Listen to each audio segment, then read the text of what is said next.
পৃথিবীর মানচিত্রে প্রাচীন এবং ইউরোপের অন্যতম অর্থনৈতিক দিক থেকে শক্তিশালী এক দেশের নাম স্পেন। ইউরোপীয় রাজনীতির কেন্দ্রবিন্দুতে অবস্থিত এই দেশটি ভৌগোলিকভাবেও বেশ গুরুত্বপূর্ণ। প্রাচীন সভ্যতা ও ঐতিহাসিক নিদর্শনের জন্য সারা বিশ্বেই স্পেনকে বেশ সমীহের দৃষ্টিতে দেখা হয়। যে সভ্যতা ও নিদর্শন গড়ে উঠেছিল মুসলমানদের হাত ধরে, মুসলমানদের ৮০০ বছরের শাসনে, শিক্ষা, সম্পদ ও সভ্যতায় স্পেন হয়ে উঠেছিল সারা বিশ্বের কাছে অতুলনীয় এবং অনুকরণীয়। সুদূর আরব থেকে কিভাবে মুসলমানরা ইউরোপে আসলো এবং সুদীর্ঘ সময় ধরে শাসন করল, সেই গৌরবান্বিত বিজয়ের ইতিহাস নিয়ে সিটিভি বাংলার আজকের আয়োজন।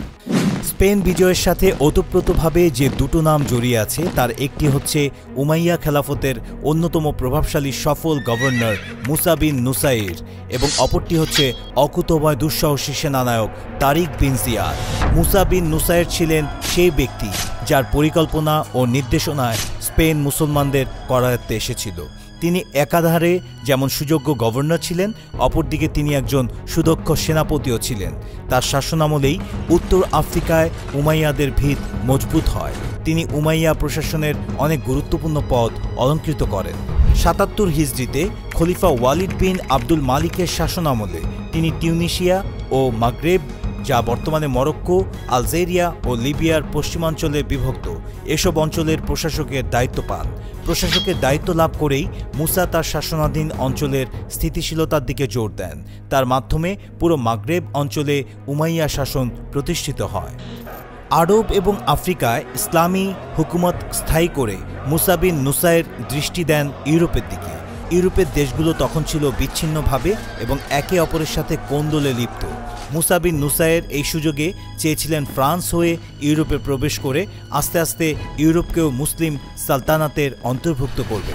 তার মনে যখন এই পরিকল্পনা চলছিল, সে সময় স্পেনের সিউট নামক এক প্রদেশের শাসক জুলিয়ান আসে তার সাথে দেখা করতে। জুলিয়ান এসে মুসার কাছে স্পেন আক্রমণের জন্য অনুরোধ করে। মুসা প্রথমে ভাবে এটা স্পেনের রাজা রডারিকের কোনো কূটকৌশল হতে পারে মুসলমানদের ফাঁদে ফেলার, কিন্তু জুলিয়ান জানান রডারিক অনেক অত্যাচারী, তার অত্যাচার থেকে কেউ রেহাই পায় না। স্বয়ং জুলিয়ানের কন্যাকে রাজপ্রাসাদে আমন্ত্রণ করে নিয়ে গিয়ে ধর্ষণ করেছে। একজন পীড়িত পিতার চোখের পানি দেখে মুসা সিদ্ধান্ত নেন স্পেন আক্রমণের। তবে তার আগে ঘটনা সত্যতা যাচাইয়ের জন্য ৭১০ খ্রিস্টাব্দে তিনি তারিফ বিন মালিক নামের একজন সেনাপতিকে ৫০০ জনের এক বাহিনী দিয়ে আন্দালুসিয়া তথা স্পেনের সীমান্তে পাঠান। তারিফ সেখানে বেশ কয়েক মাস অবস্থান করে পরিস্থিতির সত্যতা নিশ্চিত হয়ে ফিরে আসেন এবং স্পেন আক্রমণের জন্য মুসাকে সাহস যোগান। মুসা বিন নুসাইর তখন তার সবচেয়ে বিশ্বস্ত ও সাহসী সেনাপ্রধান তারিক বিন জিয়াদকে ৭,০০০ সৈন্যসহ আন্দালুসিয়া উপকূলে প্রেরণ করেন। তারিক বিন জিয়াদ ছিলেন উমাইয়া বংশের অন্যতম সফল ও শক্তিশালী সেনানায়ক। আফ্রিকার বিভিন্ন অভিযানে ইতিমধ্যেই তিনি নিজের শৌর্য আর অপার সাহসিকতার পরিচয় দিয়েছেন। সিংহ শার্দুলে সেনাপতি মুসা বিন নুসাইরের অধীনস্থ ছিলেন। এ ব্যাপারে সকল ঐতিহাসিক একমত হলেও তার পরিচয় নিয়ে তারা নানা ধরনের মত প্রকাশ করেছেন। তবে সবচেয়ে গ্রহণযোগ্য মত ছিল তিনি উত্তর আফ্রিকার বারবার গোত্রের লোক ছিলেন।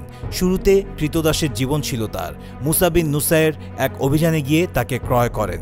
পরবর্তী সময়ে তিনি মুসা বিন নুসাইরের একান্ত আস্থাভাজন সৈনিকে পরিণত হন এবং ইসলামের আলোয় আলোকিত হন।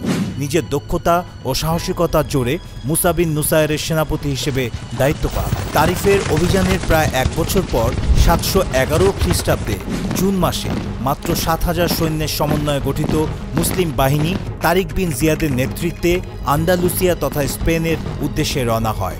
এই বাহিনীর অধিকাংশ সৈন্যই ছিল বারবার বংশোদ্ভূত, আর প্রায় ৩০০ জনের মতো আরব সৈন্য এতে ছিল। তারিকের সহযোগী হিসেবে এই বাহিনীতে ছিল বিখ্যাত সেনাপতি মুগিস রুমি। তারিক তার বাহিনী নিয়ে আন্দালুসের যে স্থানে অবতরণ করে তার নাম ছিল লাইনজরাক। পরবর্তীতে এর নাম পরিবর্তিত হয়ে জাবালুত তারিক বা জিব্রাল্টার হয়। মুসলিম বাহিনী জাবালুত তারিক থেকে নিকটবর্তী আলজেসিরাসে পৌঁছেই তাদের সমস্ত নৌকা পুড়িয়ে ফেলেন। তার এমন কাজে সৈন্যরা বিচলিত হয়ে পড়ে।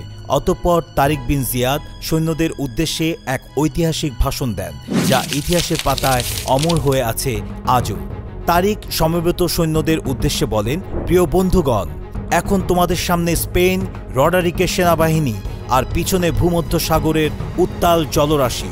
তোমাদের সামনে দুটো পথ, হয় লড়তে লড়তে জয়ী হওয়া অথবা শাহাদাতের মর্যাদাসিক্ত হওয়া, কিংবা সাগরের উত্তাল তরঙ্গের কোলে ঝাঁপিয়ে পড়ে কাপুরুষের মৃত্যুকে আলিঙ্গন করা।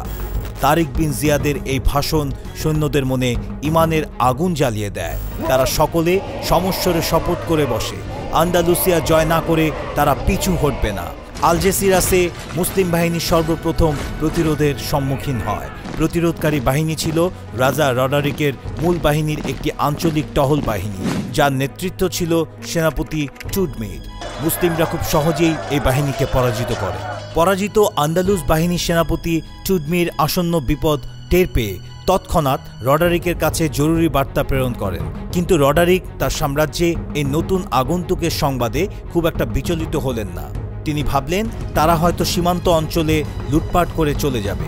কিন্তু রডারিকের ঘুম ভাঙল যখন শুনলেন মুসলিম বাহিনী কর্ডোভার দিকে অগ্রসর হচ্ছে। তিনি খুব দ্রুত সৈন্য সমাবেশ ঘটালেন এবং তার ভাগ্নে ও স্পেনের অন্যতম শ্রেষ্ঠ সেনাপতি বেনশিওর নেতৃত্বে মুসলিমদের প্রতিরোধ করার জন্য শক্তিশালী সামরিক বাহিনী প্রেরণ করলেন। এ বাহিনীও তারিকের হাতে পরাজিত হল। পরপর এই দুটি যুদ্ধে মুসলিমদের ক্ষয়ক্ষতি তেমন একটা হয়নি বললেই চলে। পরাজয়ের সংবাদ রডারিকের মাথায় বজ্রপাতের মতো আঘাত করল। তিনি এই বাহিনীর মোকাবেলায় আরও একটি বিশাল বাহিনী প্রস্তুত করলেন। নতুন এই বাহিনীর সৈন্য সংখ্যা ছিল প্রায় 1 লক্ষ। এই বিশাল বাহিনীর সংবাদে তারিক বিচলিত হয়ে পড়েন। তিনি মুসা বিন নুসাইরের কাছে সাহায্য চেয়ে বার্তা পাঠালেন। বার্তা পেয়ে মুসা বিন নুসাইর তারিফ বিন মালিকের নেতৃত্বে আরও 5000 সৈন্যের সাহায্যকারী বাহিনী প্রেরণ করেন। এতে মুসলিম বাহিনীর সংখ্যা বৃদ্ধি পেয়ে প্রায় 12,000-এ পৌঁছে। মুসলিমদের মোকাবেলায় এবার স্বয়ং রডারিক নিজেই তার বিশাল বাহিনী নিয়ে এগিয়ে আসলেন।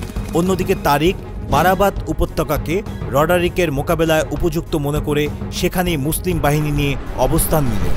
ভৌগোলিকভাবে বারাবাত উপত্যকার দুটি দিক পাহাড় আর একদিকে হ্রদ দ্বারা বিচ্ছিন্ন।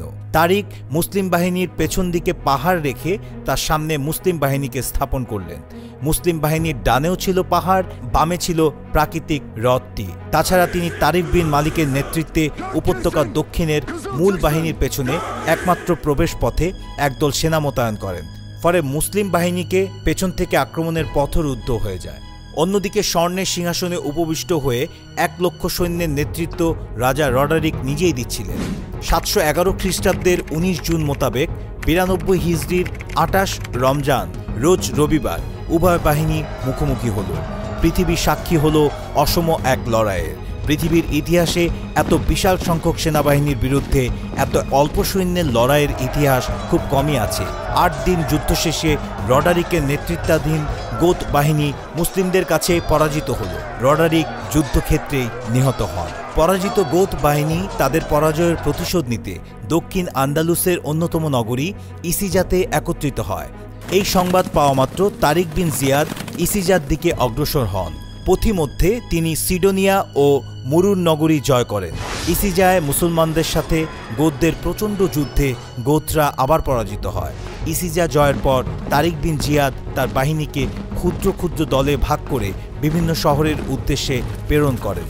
আর মূল বাহিনী রওনা হয় আন্দালুসিয়া তৎকালীন রাজধানী টলেডোর উদ্দেশ্যে। ক্ষুদ্র সেই বাহিনীগুলোর মাধ্যমেই আন্দালুসিয়ার গুরুত্বপূর্ণ নগরী কর্ডোভা, গ্রানাডা, মালাগা ও মুরসিয়া মুসলিমদের হাতে আসে। অন্যদিকে টলেডো ছিল গোত শাসিত স্পেনের রাজধানী। এটি স্পেনের বর্তমান রাজধানী মাদ্রিদ থেকে 91 কিলোমিটার দক্ষিণ পশ্চিমে অবস্থিত। টলেডো নগরী 3 দিকেই টাজু নদী দ্বারা সীমাবদ্ধ অত্যন্ত সুরক্ষিত একটি নগরী ছিল। এর উত্তর, পূর্ব ও পশ্চিম 3 দিক থেকে পাহাড় দ্বারা বেষ্টিত ছিল, আর দক্ষিণে ছিল বিশালাকার নগর প্রাচীর বিশিষ্ট দুর্গ। পরপর অনেকগুলো পরাজয়ে গোতদের মনোবল ভেঙে যায়। ফলে মুসলিমদের আগমনের সংবাদে গোত্রা কোনো প্রতিরোধ ছাড়াই টলেডোকে মুসলিমদের হাতে তুলে দিয়েছিল। তারিক বিন জিয়াদ টলেডো জয় করে ক্ষান্ত হলেন না। তিনি উত্তরে তার অভিযান অব্যাহত রাখলেন। অন্যদিকে মুসা ইবনে নুসাইর 712 খ্রিস্টাব্দের জুনে আরও 18,000 সৈন্যের বিশাল দল নিয়ে তারিক বিন জিয়াদের সাহায্যে এগিয়ে আসলেন। এরপর উভয়ের সম্মিলিত বাহিনীর হাতে বার্সেলোনা ও উত্তর পূর্ব আন্দালুসের সর্ববৃহৎ নগরী জারাগোজার পতন হয়। অভিযানের এই পর্যায়ে উমাইয়া খলিফা ওয়ালিদ বিন আব্দুল মালিক, উত্তর আফ্রিকার গভর্নর মুসা ইবনে নুসায়ের ও আন্দালুস বিজয়ী সেনাপতি তারিক বিন জিহাদকে রাজধানী দামেস্কে তলব করেন। ফলে তারা তাদের এই আন্দালুস অভিযান অসমাপ্ত রেখেই দামেস্কের পথে রওনা হন। এভাবেই 711 থেকে 714 খ্রিস্টাব্দ মাত্র 3.5 বছরের এই অভিযানে উত্তর পশ্চিম অঞ্চলের সাকরাতু বুলাইয়া নামক জনপদ বাদে পুরো আন্দালুস তথা স্পেন মুসলিম শাসনের অধিকারে চলে আসে।